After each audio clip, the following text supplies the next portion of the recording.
السلام علیکم ورحمت الله وبرکاتو. قدرمنو دوستانو، نن در سره د پخواني یو عالم، مشهور عالم د شعر سرحد چې ورته ویل کیږي، حضرت مولانا بجلیګر صاحب رحمت الله علیه، دغه یو مختصر بیان در سره شریکوم چې د ښځو متعلق څه وایي. نو هغه بیان را سره واورئ انشاءالله. د نصیحت د فن نه ډک بیان دی.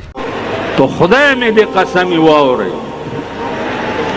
زه خو یو کس یم مړ به شمه، خو په خدای قسم چې د اسمان ارادې راته ښې نه ښکاري.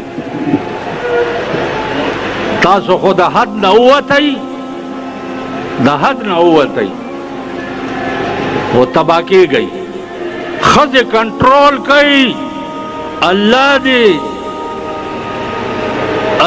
دې په تورو کیمه کې چې څوک د ښځو په حمایت کې چې دا دې بار ګرځي. الله دې په تورو کیمه کې سره د ملګرو د ښځو د لاسه به انشاءالله د جنت بوی نه ګورئ. بوی دا دغه استادانو صاحبانو که درته ویلي دي که نه چې دغه کې ثواب نه، دغه کې ثواب.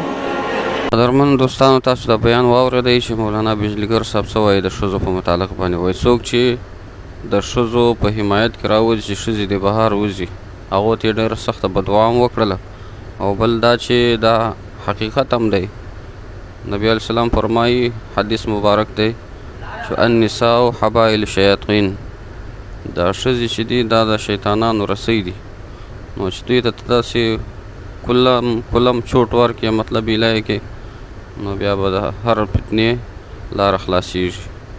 نو موږ تاسو ته پکار ده، ټول مسلمانانو ته پکار ده چې په ښځو باندې کنټرول وکړي او یوازې یې مه پرېږدئ، بې ضرورته باید د کوره ونه وځي.